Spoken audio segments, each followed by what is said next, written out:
Hello to everybody. Good to see so many of you here today, and thank you for joining us. I'm Namisha from the CLEAR Communications team, and I'll be co-hosting today's webinar, where we'll discuss our CLEAR Living Well programme, including our new Living Well CVD Prevention Toolkit, which was launched this week. This session is part of our CLEAR Impact webinar series, which brings together those involved in delivering our latest transformation projects to share their learnings, reflections, and impact of their work. A reminder that today's webinar is being recorded, so we can share it afterwards on our website and across our networks. So today's webinar will explore our NHS England Commission CLEAR Living Well programme, which over the past 2 years has worked with sites across England to design, spread and implement new models of care for the prevention of CVD. The rich learning from this programme, including 7 models of care that were developed at the initial sites as part of Living Well 1, what we internally call Living Well 1, and tested by frontline clinicians, has been brought together in a new CVD prevention toolkit, which we'll be demonstrating in today's session. Just to mention that the programme has been shortlisted for 2 national awards. Central and West Warrington PCN has been shortlisted for the Data Driven Transformation Award at the prestigious HSJ Awards. And the programme is also a finalist for the HCP Education Programme of the Year Award at the General Practice Awards. So please do keep an eye out for the outcome of those awards. And I'm sure many of us on this call today will agree that those nominations are very, very well deserved for this work. We'll just have a quick look at who is joining us today. We have Claire Purkis, Managing Consultant from the National CLEAR Programme, Helen Williams, National Clinical Director for CVD Prevention from NHS England, Natalie Scott, Managing Consultant at the National CLEAR Programme, Susie Betteridge, Senior Clinical Consultant at the National CLEAR Programme, James Orpinwright, Senior Clinical Consultant at the National CLEAR Programme, and Dr. Laura Mount, Clinical Director at Central and West Warrington PCN. We'll have a quick look at the agenda before we get things started. So Claire Purkis will kick off proceedings for us by giving an overview of the National CLEAR Programme, including the CLEAR methodology. Helen from NHS England will then outline the national context for CVD and the strategic direction for preventative measures. Nat will then outline the first part of the Living Well programme, which designed the new models of care at the original sites and the following CLEAR work at those sites to implement the measures. Susie will then outline the CLEAR focus element of the programme, which worked with sites across the country to adopt the models of care that were designed at the initial sites. We will then have a demonstration of the CLEAR Living Well toolkit, which brings together all the learning and insight from the previous components of the Living Well programme, and that section will be led by James. Claire Purkis will then come back and lead a short discussion with our speakers, which will include reflections on the challenges and opportunities during delivery of this work. We will then finish with a Q&A, which will be your opportunity to ask questions to our speakers, either through the Teams chat function or verbally by pressing the hand up icon. We will answer as many questions as possible in the time that we have left, but any remaining questions that we don't have time to answer, we will answer separately after the session. I think given the numbers, it may be that we run out of time, but we will pick up as many questions as possible.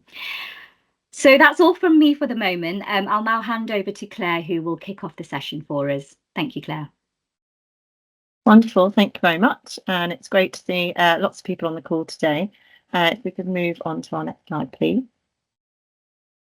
So I'm here just to give some context about CLEAR as a programme overall, before handing over for the more detailed insights from the speakers that Namisha has just mentioned. So the National CLEAR programme was originally developed in partnership with Health Education England and is sponsored by NHSE, regions and systems. And the real ethos of the programme is really placing clinicians at the heart of healthcare decision making, empowering people to have the time, the space and the tools to do innovation in their healthcare settings, using their knowledge that they have from working within those systems to create innovative new models of care and workforce redesign. So as I've said, really empowering people who are working day to day in the healthcare systems to drive that innovation and really create those solutions that are embedded in best practice, but that will also work for the local population and the clinicians that are serving that population. If we move to the next slide. So as you can see from the slide here, we've got a fairly wide geographical spread now of the projects that we've completed across England, which is really exciting.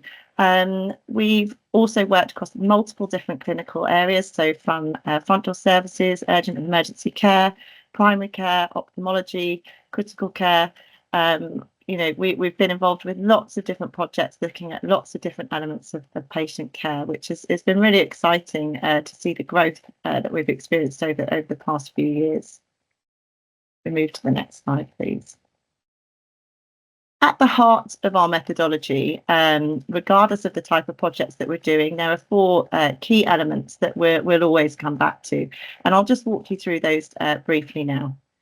So we always start with clinical engagement. So we'll go out and speak to as many different stakeholders and clinicians as possible, including service managers, admin staff, clinicians from a wide range of healthcare professional backgrounds, to really understand what are the challenges in delivering care in the pathway that's been chosen as the area of focus, or for the group of patients that's been chosen as the area of focus. From that, we get really rich qualitative data, and we'll perform a modified thematic analysis to pull out the key themes that are coming through. We'll use those key themes to then take into our next phase, which is the quantitative data interrogation. So what we'll do is, again, at the start of each project, we'll identify the relevant quantitative data sets required to really understand the problems being faced by, again, the pathway or the cohort. And we'll use the lens that we've gained from the knowledge of the clinical engagement to really drill down into that quantitative data and see, is what we've heard when speaking to people being borne out by the data? You know, what is the impact of the challenges that we've heard about? You know, is it affecting lots of people or a small number of people? Is it causing long wait times? Is it leading to worse quality of care? And we'll pull the learning from the quantitative data and the qualitative data together and triangulate that to come out with some really well-articulated challenges.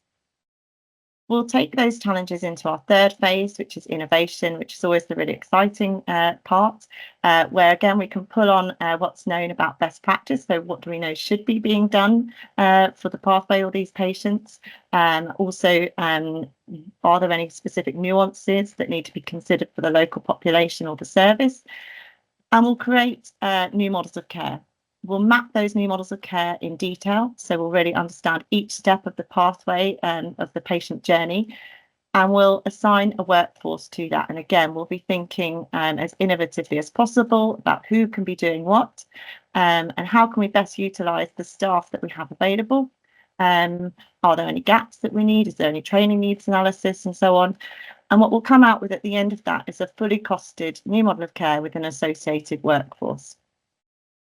Finally, we'll pull all of this together into recommendations. And so the recommendations really creates that solid business case for change. And it pulls that narrative from the very beginning, where we were initially talking to people about the challenges, through to the data that backs that up, why that's led on to the new model of care, and what the forecasted impacts are. And again, when we're looking at the impacts, we'll think very broadly about those. So we'll think financially, we'll think about patient experience, staff experience, flow through the pathway, time to treatment, and, you know, clinician utilisation time as well. So again, we'll be very broad when we're looking at those impacts. And again, like I said, hopefully by the end of that, what you've got is a really strong case for change, and a really strong business case to enact that.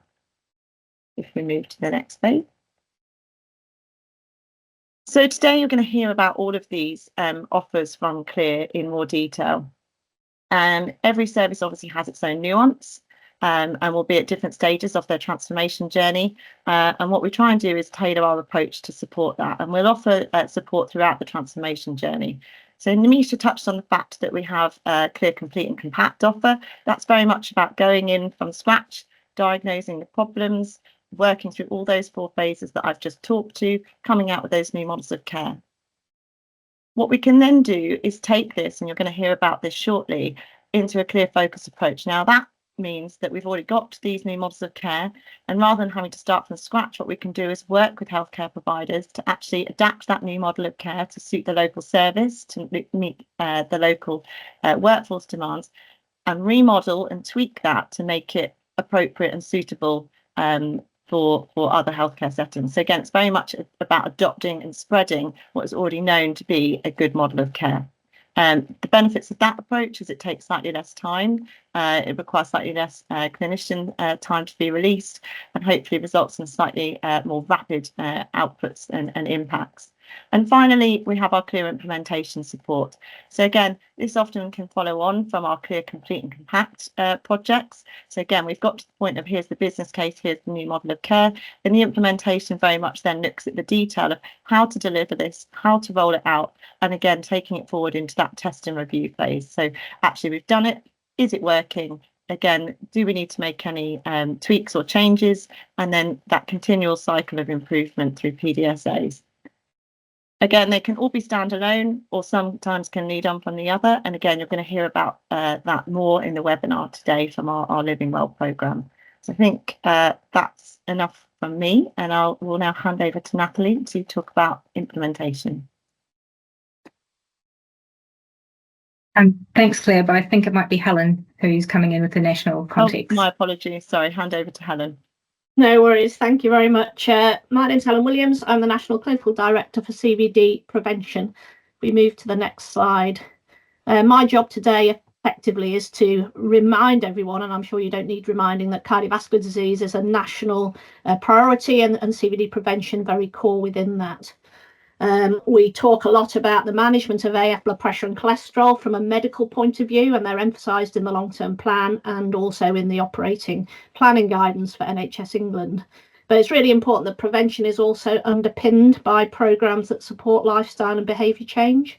Around 80% of our cardiovascular risk is driven by the way we live our lives. So really important that we have parallel programmes around smoking cessation, alcohol moderation, diabetes prevention and weight management. So a few stats there just to remind us of the scale of the problem that we are dealing with and that CLEAR have been trying to tackle with this programme. 6.4 million people living with cardiovascular disease. 1 in 4 premature deaths are caused by cardiovascular disease. It's the largest contributor to the life expectancy gap. And those patients who live, or those people that live in the most deprived areas, are twice as likely to die from cardiovascular disease as those in the least deprived areas. We're continuing to see an increase in cardiovascular disease mortality post-COVID, and much of this is driven by the prevalence of lifestyle risk factors. That's all I'm going to say today, because I know we've got a packed programme and you really want to hear about the tools that improve outcomes for our patients. So I'm going to hand back to the CLEAR team and let them start to demonstrate their programme. Thank you very much, Helen. I think it's me now. So I'm Natalie. I am going to talk to you a little bit about the background of the Living Well. So I was the delivery lead on the Living Well 1 program, so the first phase of the program, which deals with the diagnostics. So in the context of the challenge and the priorities which Helen has just talked about, NHS commissioned us to work with one proof of concept site in 2022 and 3 PCNs to explore their local challenges and come up with some innovative solutions using CLEAR methodology. Next slide, please. So what you can see here on this slide is the 3 PCNs that worked with us through that diagnostic phase. So we had Central and West Warrington, Healthier South Wirral and East Warrington. And these are really the original schematic images of what their models look to try and explore and achieve. There's a lot of detail in here, which I'm not going to go through, but you'll be able to see elements of that through the toolkit when you go to the link a little bit later on to explore a bit more. But this is where a lot of the Living Well work has started and has been kind of moved on through the focus and the toolkit. Next slide, please. So following the Living Well 1 diagnostic phase, Those 3 models were brought back to NHS England, and they said, looks great, let's move to a Living Well 2. So Living Well 2 was about how do we implement these models, how do we adapt these models to other areas through the focus series, and also how can we share the learning through the toolkit. So in terms of the implementation, we worked with those 3 sites again to implement their models of care, providing coaching, project management, and a bespoke transformation journey implementation approach through the CLEAR program. Next slide, please. So we're starting to see some of the early impacts of some of that work, and just in the interest of time, I can't talk about it all, but these are from Central and West Warrington's model. So what they're starting to see, they're seeing increased engagement. Their model looked at NHS health checks as the first port of call in terms of improving their CVD pathway. So their engagement has increased and uptake has nearly doubled.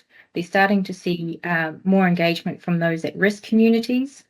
Their registers are increasing, particularly their obesity register, which has gone from 15 to 56%. Case finding within the NHS health check is increasing, has gone from 2.5 to 5.5%. And in terms of managing those patients, the prescriptions, so putting people onto a statin is also increasing. There are efficiencies in how that they're delivering it. So workforce costs by using a skills-based model rather than the traditional roles-based models have reduced by 41%, and the return of investment is improving as well. And I guess the nugget in all of this is that the patients are having a really good experience as well. So 100% of patients are reporting a good, excellent experience. I think that's me from the implementation side of things. So I'm going to hand over to Susie. Thanks, Nat. I'm Susie Betteridge. I'm the clinical lead for the focus element of the Living Well project. And I'm just going to take you through some of the experiences we've had over the last few months with this programme. Next slide, please. Thank you. So on the left-hand side of this slide, we have an image example of the CLEAR Complete project for Living Well 1, where sites, as Nat explained, created new models of care using the CLEAR methodology. These models of care were then taken by new sites within the Living Well Focus project, adapting them to suit their local workforce and patient needs, and producing a revised model of care that's fit for purpose and specific to the needs of the new site and PCN. So the focus approach really highlights the national CVD priority to define, treat and manage this cohort of patients that Helen highlighted, and reflects the differing maturities of PCNs. They're using demographics and cohorts specific to the local area to adapt the chosen model of care and cater for the locality. CLEAR works with each PCN on how to adopt the models of care within its practices. Next slide, please. Thank you. So CLEAR focused to facilitate the efficient spread of a model of care for a clearly defined patient cohort, pathway or condition by addressing key questions. So how can we make the model of care work for our workforce and patient needs, and what positive impact could it have on patients' workforce and systems? So we utilised the quick tool, which is the cohort workforce impact calculator, to quantify the cost and impact of the new model of care, focusing PCNs and practices to address key questions, including how best to alter the activities for the existing workforce to optimise care for the CVD cohort, what workforce roles and skill mix does the PCN need when looking to achieve a certain outcome, for example, reducing GP appointments, and what may be the relative impact of different aspects of the model of care in the locality. Next slide, please. Thank you. So this is the CLEAR Focus Living Well modular approach, which we took, and allowing sites to choose from 7 models of care to target different populations and aspects of CVD. So you can see the models on the slide here, and making a model of care more simplistic and easier to implement with a bigger impact through having this modular approach. So sites were able to choose 1 to 2 models according to their PCN priorities and existing CVD pathways. Next slide. So this slide demonstrates the distribution of participating PCNs. This is cycle 1, where we had 5 sites which ran between January and May 2024. Poole Bay, Shaw Medical and Moreton and Mills all implemented their models of care before the end of the project, and we're now in the process of evaluating the impact of their implementation, some of which I'll share with you shortly. And Wren are also implementing their pathways, and we will evaluate their impact in the new year. Next slide, please. So this is cycle 2, which ran from May to September 2024, where we had 6 sites participating in this round, and all sites plan to implement their models of care, and 5 out of the 6 have already started. And again, we'll evaluate their impacts in the new year. Next slide, please. This is a case study for cycle 1 site Poole Bay and Bournemouth PCM. So they chose model of care 5 for hypertension review, looking at risk stratification and the optimisation of hypertension reviews in those with hypertension over the age of 18. They have a population of 18,000 and a hypertension prevalence of 21% compared to the national average of 31%. They made some site-specific alterations to their model of care, namely utilising ARS roles already in place within the PCN to introduce a pharmacy-led approach for this pathway. The figures on the right are the projected cost savings of implementing the model of care in April, which is when they began to roll out, and the number of anticipated GP appointments that could be released for alternative pathways or cohorts within the PCN. Next slide, please. This is really just a roadmap of the journey that Poole Bay and Bournemouth PCN undertook. So from the beginning of the cycle in January, they undertook 3 workshops, altering the model of care in February, modelling the workforce in March, and rolling out to a trial 50 patients before the project closed in April, and now rolling out to 50 patients per month since May. And we've recently evaluated the early impact of Poole Bay's early implementation and are pleased to share those results with you now. Next slide, please. Thank you. So these are the early impacts for Poole Bay and Bournemouth. 5 months into their rolling out of the model of care, there has been a rise in the number of patients with hypertension being detected, taking the prevalence from 21% to 24%. 217 GP appointments have been released over this time for alternative pathways, with 75% fewer hypertensive patients seeing the GP. So being pharmacy-led, the pharmacists are now seeing more of this cohort, and medication reviews have increased by 12%. Patients have provided positive informal feedback and are taking more interest in their health outcomes. So considering the current workforce costs with the new model of care that's been implemented, if the PCN continue to roll out the model of care to the whole hypertensive cohort, they're well on track to exceeding predicted savings and are now anticipating a potential £320,000 cost saving per annum. Again, if they were to roll this out with 100% of the cohort, they would potentially see a release of over 7,000 GP appointments being released for other cohorts and pathways. I think here really the early implementation success has been down to the small cohort size that they rolled out, so 6.7% of their overall cohort size, the ARS roles that they've utilised that were already in place within the practice, and really going about enhancing their data collection and coding practices. I'm now going to hand over to James, who's going to tell us more about the toolkit. Thank you very much, Susie.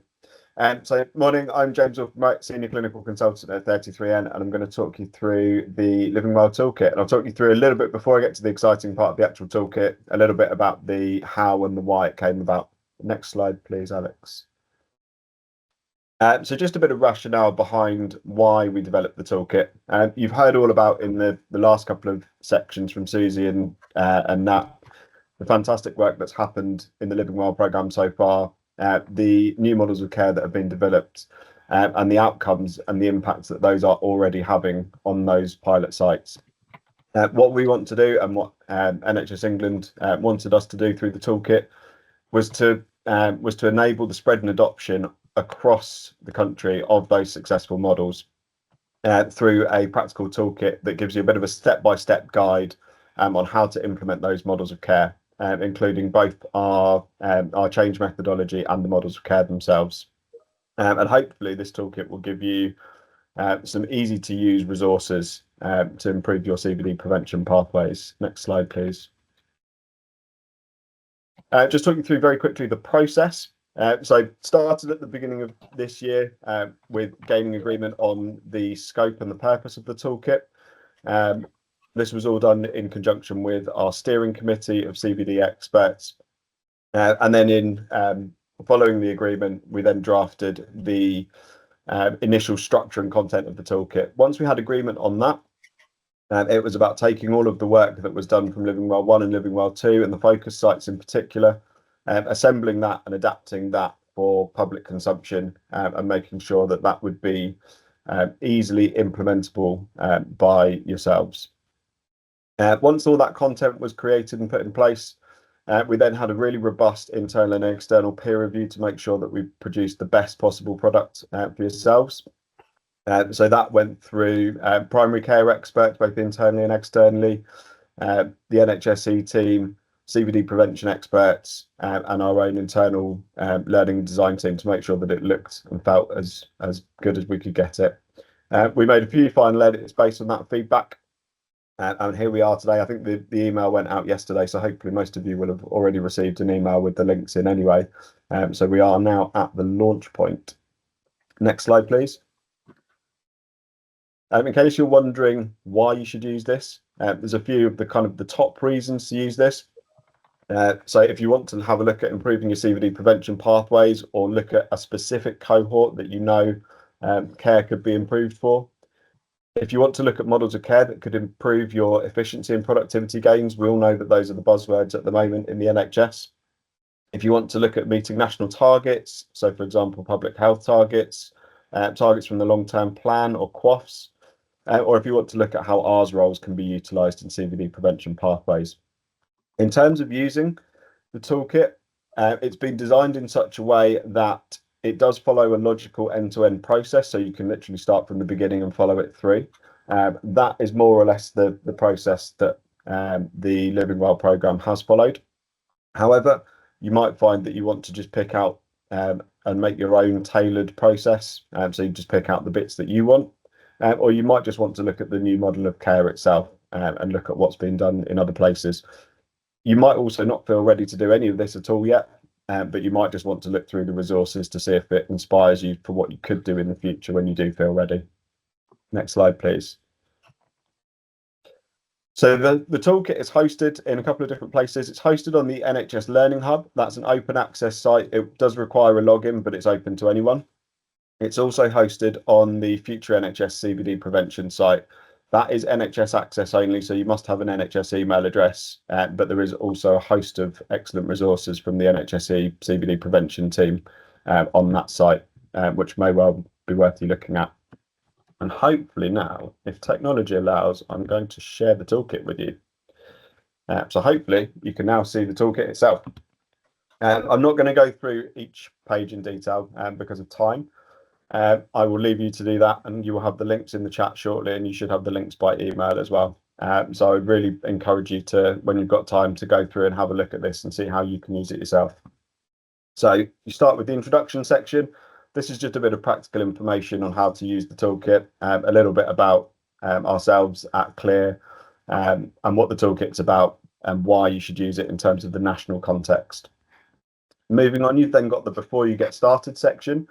This is really centered around our tried and tested and highly successful methodology, and it will help you walk through the stages of the journey that we think you should probably do before you start looking at the new models of care, if you haven't already done so. Claire already touched on the methodology, but essentially clinical engagement is around engaging with your service and with your stakeholders, and really understanding those challenges, what's going well, what can be improved in your service. Data analysis essentially is the same thing, but looking at your data. So really trying to understand where there might be areas for improvement. And once you've done clinical engagement and data analysis, that should give you a really robust picture of where your key challenges are and what you might look to improve. The innovation side has mostly been done for you in the actual models of care, but it's still worth thinking about how you're going to manage the change process, how you might adapt that for your local needs, and how you might think innovatively for solutions. And it might be that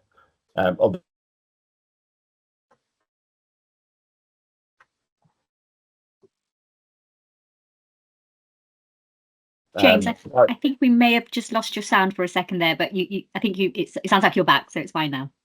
That's good. Sorry about that. So we've also included some top tips from our Living Well pilot sites.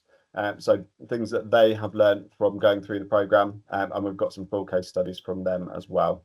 So it's not just us telling you about it. This has been tried and tested by PCNs across the country, so you can hear from them as well. You've then got the model of care section. This is where you'll find the actual models of care. You've already seen this diagram. This is just a starting point of looking at which cohort you might want to choose. If you already identified which cohort you might want to improve CVD prevention pathways for. If not, then as I said, I'd highly recommend that you look at the clinical engagement and data analysis and see if you can work out which cohort is your target area. And then you've got the models of care to have a look at. You've got then the 7 models of care.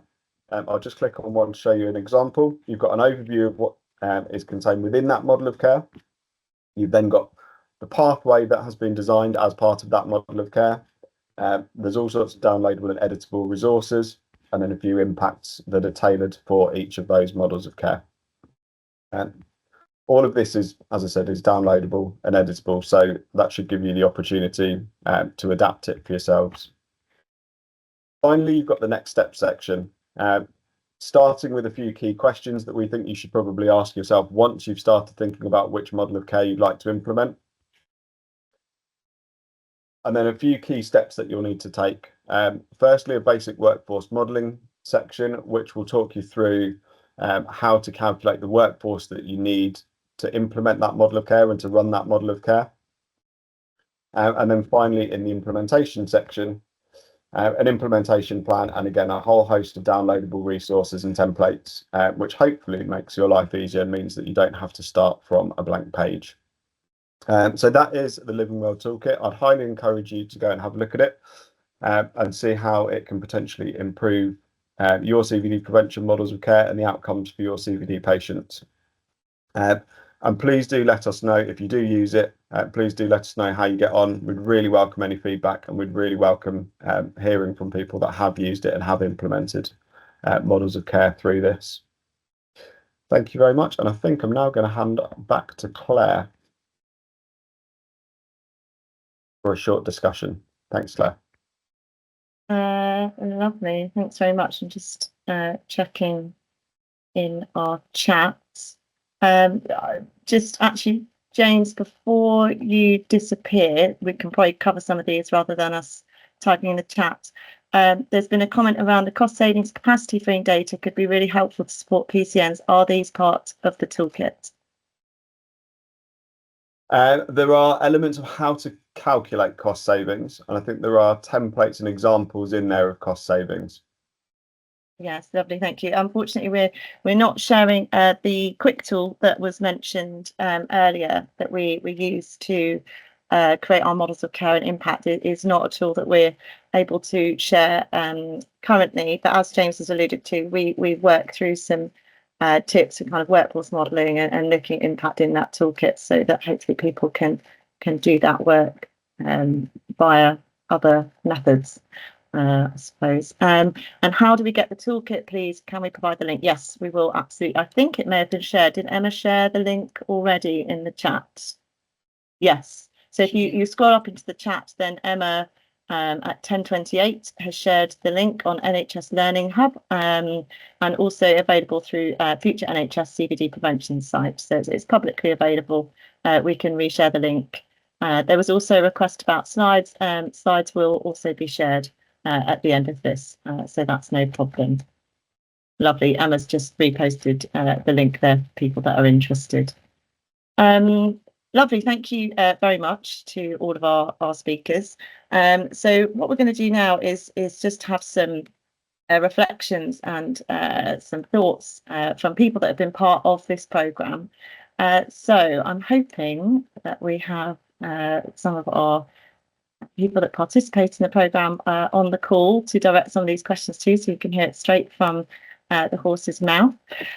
So is Laura on the call at the moment? Laura Yes, Mount. I'm here. Hello, Laura. Lovely. I was trying to see you, but obviously I'm not looking at the alphabet correctly.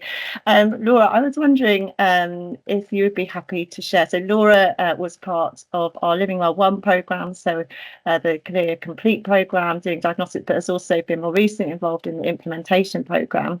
And Laura, I was wondering if you'd be happy to just share what your key positive takeaways have been from being involved in the programme. I think the positive takeaways for us is the confidence it's given our team, really, moving on to other projects. We knew we had a problem in our PCN in terms of the prevalence and also the mortality rates related to cardiovascular disease, but we didn't really have the knowledge or the skills to know where to start, and CLEAR gave us the structure and the confidence to work through that. Was a little bit of a I had to have faith in their system, so it did give us that. And also the positives are that I think in general practice we do a lot of things fairly well, but what this allowed us to do was to really focus on doing one thing excellently and brilliantly, and being able to measure that. And I think that we've taken that on into other things that we've done afterwards in terms of the team now working on other projects related to cardiovascular disease and other disease processes. And we know we're doing it well because CLEAR helped us with a QA tool as well, so that we can measure that we're doing it well. So I think when you ask people to do lots of things day to day and they're moving from one thing to another, from another to another task, that they do the best they can. But actually, when you focus on one thing and it's one person's focus for that period of time, and they have a team around them, you get better outcomes, and you can invest in that team and skill them up and ensure that you're getting the best out of them, and the patients are getting the best outcomes as well. Thank you, Laura. And I think what you've said there echoes a lot about what we hear across a lot of our programmes, is that clinicians are just so busy, and and people know what needs to be done, but I think having that space and support to help to drive it through when the sort of clinical pressures are high is often a value. And I think again the allusion that you've made to the kind of the capability training and hopefully the kind of longevity of the skills that have come from the programme and being able to kind of take those forwards to benefit other cohorts and other pathways as well is something that we're very much passionate about and really believe in. So it's always good to hear that is the case, and that those skills don't stop when the programme ends, but keep going and keep benefiting the patients and the staff that have been part of the programme. I think we also have Rachel Waller on the call as well, who was part of our focus programme. I wonder, Rachel, would you be happy to answer the same question around what your positive takeaways have been from being involved in that project? Absolutely. I've got so many of them, so I'm going to try and keep this short. I think, first of all, the patients. I'm now at the stage with our work where we've been able to see people coming through who have been through our programme. We set up a group called Happy Hearts with our health and wellbeing coaches. That's really brought people out. They've been able to meet with each other. We've highlighted wider determinants of health through this, such as social isolation. And so the patients just even coming to that group have benefited by being in a group of like-minded people or working towards positive aims in their life. And as a result of that, now I'm seeing a reduction in blood lipids. I'm seeing better controls of blood pressure. But I'm also seeing happy individuals who, I think it was mentioned earlier in the webinar, about helping patients to really feel engaged in their care and take control of their health and feel positive about working towards good health and good cardiac health. And I'm certainly seeing that in my practice. I likewise, as what Laura said, our clinicians have been upskilled. They've got a lot of benefit in what they've been able to see coming through as new skills that they've been able to use and feel that they've been productive in that way. And it has been a new way of thinking. I personally have learned from bringing in other people from within our multidisciplinary team, such as our health and wellbeing coaches. It's changed my practice as a nurse. I'm more focused now on what matters to my patient. What, very simple question we added to the template we designed for our consultations was what matters to me, and that is what we ask our patients, what matters to them, which helps them to engage because they see the meaning in it, they see the purpose from it. It's not just having another medication or having to take my blood pressure. It's something that they can have ownership and control from. So it's all of those things really that has just made this new way of thinking, but it's become really positive, and the feedback we're getting from patients informally is fantastic as well. Thank you so much for that. And I think as a clinician myself, I can really appreciate the joy it brings when actually you can see things working well for patients, and the satisfaction that brings, particularly again when we're used to being busy and you're chasing your tail and you're doing your best, but to actually really see that positive impact for patients and really feel that they're actually at the heart of the care that you're giving is just what we all went into it for, I think, and really brings that job satisfaction. So thank you for sharing that experience. I might come next, so around some of the challenges that the programme faced. Nat, I may come to you as the delivery lead, perhaps for your thoughts on this one. So what challenges did the programme face, and how did you overcome this? And perhaps Laura can come in as well if she has some thoughts. Yeah, so three things kind of spring to mind. One is the age-old question is the time to do it. The other thing is having the workforce to do it. And then the last thing is really the data to support it. So if I touch on the time element of it, and I think Laura's already kind of expressed it a little bit in her answer, is there's always that thought, I think, that general practice is so busy that actually you're spinning many plates, and actually do you actually have the time to dedicate to this? And I guess the short answer in a lot of it is no. But I think with the experience of what we've had across the program is when people have set aside that time, that dedicated time, they're starting to see wider benefits. So not only within that kind of core area, but it starts to then kind of draw arms and legs. And by dedicating that time, they're starting to see the benefit of those changes that they're able to do. And so starting to see, time being taken away from GPs and shifted to an alternative workforce. The learning that they've taken and they're applying that to other areas of some of the challenges were we don't have the workforce to do this, as in we don't have enough GPs, we don't have enough practice nurses. And I think the answer here really is having the opportunity to think differently. So a lot of the models that were developed were very honed in on using what are the skills that is needed along these CVD pathways. So kind of dispelling that kind of notion that it's always got to be a nurse, it's always got to be a GP. Like, what other skills do we have within the PCN? And so by exploring that with individuals, not only were they able to deliver the pathway effectively, but also bringing some, I guess, to those individuals who were doing that, some kind of value in terms of what they were able to do. And it's been able to, for those individuals to grow and really own something.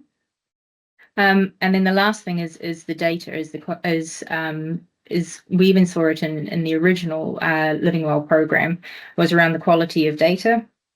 And actually, by shining a lens on something, actually that in itself does improve as well. And so really working with data transformation leads, if you've got them, any data champions that you have within your PCN can really help improve not only your evaluation, but also in terms of like reaching some of those targets, because a lot of it was that things weren't actually coded properly as well. So those are kind of my kind of takeaways in terms of the challenges. I don't know if Laura or anyone else wanted to come in on that. I think I'd say from my point of view, one of our biggest challenges was having the confidence in ourselves that we could do this. We were underconfident when we started, and actually, and also we were concerned. This has not been a project that's been led by me as the clinical director or the PCN manager or the practices. It's been led by a care coordinator and quite a newly qualified GP, and then the implementation stage has been led by the GPA team and the clinical and the care coordinators. So actually, it's having the confidence in the team to know that actually not everything has to be done by the clinical director, and that teams can work through this process themselves and succeed. And I think that's the beauty of this project for us. Lovely, thank you both for that. I might come back to you, Rachel, for this one. So CLEAR is clinically led at its core. So that is really our ethos behind everything. We put the clinicians at the heart of any project, and are very much about sort of doing any project that we do with, not to, whatever healthcare organisation that we're working with. How important do you think that is for this sort of transformation work, the fact that it's clinically led, Rachel? I think ultimately cardiovascular disease, we were looking for improved clinical outcomes. So that's where clinically led is important. That's in the centre, and it's certainly something that we can then measure as clinicians. But I do like the fact that it is embedded almost like that's the base of a flower that's growing outwards. So we've got clinical at the bottom, but we actually have wider determinants, like I mentioned before. And it was really encouraging to hear earlier on in the presentation about how we can work in partnership with other organisations to achieve those clinical aims. So for example, we've referred a lot of patients to weight loss, smoking cessation, all of those things, which are more social driven aspects of health, but have clinical impact. So I think, you know, all of this, we have to look at the wider kind of ways that we can work together. We're building at the moment, for example, links with our local library and within our local area. And again, looking at partnership and neighbourhood working, I think it's a really, you know, positive step that they want to engage with us as health providers. We want to engage with them as part of local government. They have valuable resources we can tap into, such as even just books on healthy eating and living. They've got a wide section on that. We can now signpost our patients too. So whilst I do think it's really important that we're clinical at the centre to manage those clinical outcomes, we're here to prevent stroke, we're here to prevent cardiac arrest and all of those things, and that's clinical. We need to use that as a foundation and build wider to achieve those outcomes. Absolutely, thank you so much, and I couldn't agree more. And I think again, some of the work that we've done, again, not just in this programme of work, but other programmes of work, what we tend to find is that there are so many services out there, but actually sometimes the knowledge of what is out there and how to refer in and how those services are linked to is, again, not always there. Sometimes it's because services are changing, voluntary sector things can be temporarily funded and not. And so making sure that there's awareness of what there is out there for patients is so important. But I think, again, the other part that we really try and put at the centre of all of our projects is getting people talking and linking out to those services, or thinking about, you know, who else could be involved. So yeah, absolutely, couldn't agree more. And collaboration is definitely the key. I've got one last question. I might put this to all. So feel free to jump in. Is how do you think we can ensure that new models of care for CVD prevention are sustainable for the future, and that it's not just a one-off? I don't know if anyone has any thoughts on that we've already spoken to.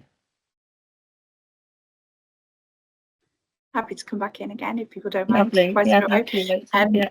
I think gathering the data is really key. You know, if we're going to go to our stakeholders and we're going to go to our commissioners and say, look, this service works, this is something that's worth investing in and taking forward, we need to keep collecting the data and the outcomes. And by that, I do think that we need quantitative data, but also the qualitative, the feedback from staff. And we're looking at retention of staff. We want people to be satisfied in their role. We want them to be motivated. We want them to enjoy coming to work and doing what they're doing. So that's really important to gather, but also the feedback from our service users about the impact it's had on their life and how they feel transformed.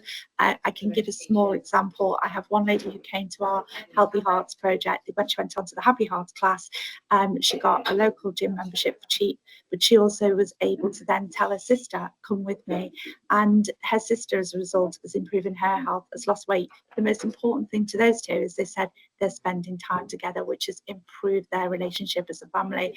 I mean, that is stuff that you can't gather statistically, but it's also really important that we feed back that this is the greater impact we're having and how that is sustainable for their future, not just sustainable as a project. Thank you. That's lovely, Rachel. And absolutely that spreading word of mouth and making it part of people's lives. You know, that's the normal. Laura, I saw that you went to unmute as well. I don't know if you have any further comments to add. I think for us it was just about making sure, I was quite keen to ensure that we had an ethos run through the whole project where whatever we came up with had to be something we could deliver as business as usual. We could come up with all the grand schemes we wanted, but actually we all know the reality is that there isn't a lot of money in the system, so we need to be able to be realistic about what we could achieve within our own little part of the world. And so our pathway very much was about that. It was about making sure that we used our resources as efficiently as possible. And one of the things that helped us do that was a really robust SOP that took quite some time to develop.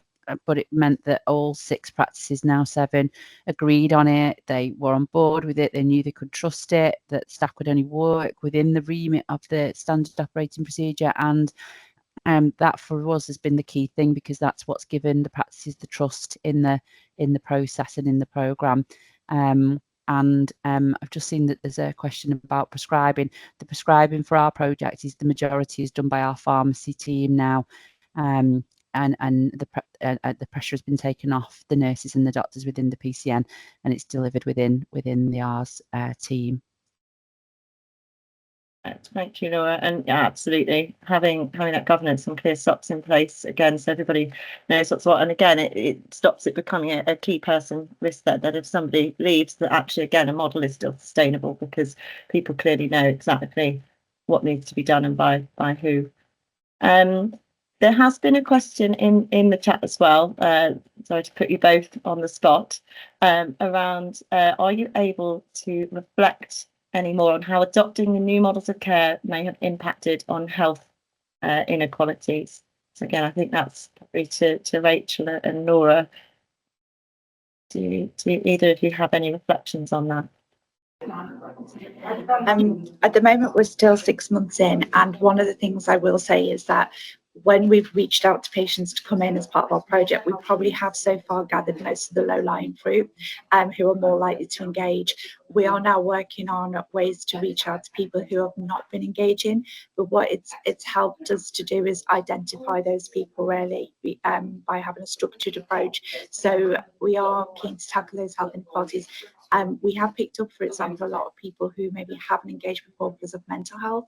And when we've reached out to them, we've been able to put them in with our mental health team, we get them the right support for that. And that's then had a knock-on effect that they're then coming back to see us for their physical checks. So I think there is a lot of work still to be done on that, but we're starting to see it coming through. I mean, we're only 6 months in, so we've still got, quite a lot of work to be doing on it. But what I have seen so far is promising. Lovely, thank you so much. And Laura? I was just going to say, from our point of view, what we were able to do is we were able to identify which groups were underserved or whose needs we weren't meeting or who weren't coming forward. So we were able to identify our inequalities better, and therefore we were therefore able to focus on those groups. So some of our different more at risk groups we could target if we wish to, and we have.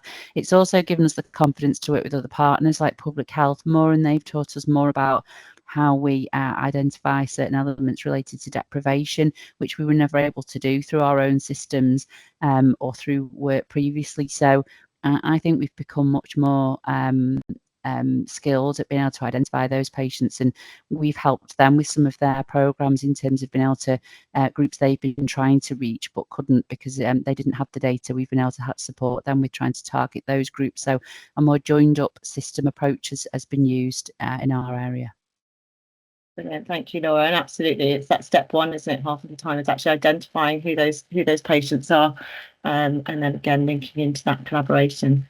Okay, I'm conscious of the time, so I'm going to bring our reflections and discussion to a close there. But thank you so much to all of you for participating in that.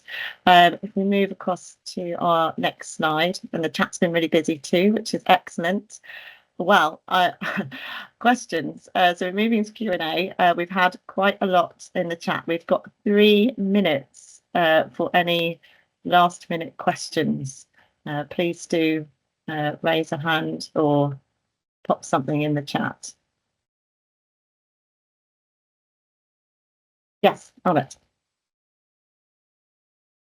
Hi, yeah, great work, and look forward to looking at the toolkit. I put the question in there. I mean, just very quickly, I attended a recent amazing lecture where in Colombia and the US and in Birmingham as well, there's been really good feedback from early education of primary and secondary school children. And, you know, I know it's perhaps not quite what we're doing here, but just a thought, has anyone thought or anyone done that apart from I think I'm aware of Liz Hughes, Prof. Liz Hughes in Birmingham, in quite a deprived area, has done some education. And just because I'm hoping to do it in my own locality and would like to draw on some experiences. Well, as far as I know, Natalie, I think, has replied in the chat, and I think it was absolutely something that we talked about, but wasn't part of any of our models. But I can see that there are some responses coming through. So again, if anybody that's attending has experience of doing this, do please feel free to comment on your experience. Natalie, I can see you have your hand. I don't know if you have further to add. Yeah, it was just to say that it's definitely an idea that kind of came through in terms of how do we engage more with our communities, and it was something that was kind of touted when we were doing a lot of our brainstorming in terms of the innovations. Obviously where we landed was kind of like getting the foundations right in the first instance. There's one of the foundation or the initial sites, East Warrington, is actually about to start working with community health and wellbeing workers, where their remit is to go out to patients who aren't engaging and are likely at risk or are likely have some known risk to them, but really taking that approach into the community. That's for the adult population at the moment, but I would imagine if that starts to serve them well in terms of like getting more engagement with those at risk, that then that's going to grow arms and legs. So it might be worth kind of touching base with them and just seeing what their model is for those community health and wellbeing workers. Thank you very much. Thank you. I had a great session. Thank you. Lovely. Thank you so much for your question. I actually think that might be bringing us to a close now. Namisha, shall I hand back to you just to do a final close? And again, thank you to all for your participation, comments and questions in the chat as well. Thank you, Claire, and thank you to all of our speakers and everybody else who's contributed to today's session. I think we all agree that it's a massive amount of learning and insight that has come out of this programme, and outcomes that I'm sure will have a lasting impact across the NHS and on patients and communities. So thank you all for all of your contributions. I am conscious that there may be a few questions in the chat that we haven't got round to answering. We will have a look to see which ones haven't been answered, and we'll get in touch separately to answer those questions. And the recording and slides will be available afterwards. We'll send everybody an email with the recording and the slides. So thank you all again for your time today. So that's almost it from us. Just to mention, just very briefly, that if you'd like more information about the CLEAR programme, please do visit our website, clearprogramme.org.uk. There's plenty on there about how the CLEAR methodology works in practice, and lots of case studies of our various previous projects. And more details about how they worked, and the sort of projected outcomes of that work. Or if you'd like more information from the CLEAR team about how we could support you on a dedicated programme, please do email us as well, info@clearprogramme.org.uk, and we'd be happy to set up a call with you if you'd like to discuss how we could support your site or system on a dedicated programme. So thank you all once again for your time this morning, and I hope you have a good rest of the day. Thank you all.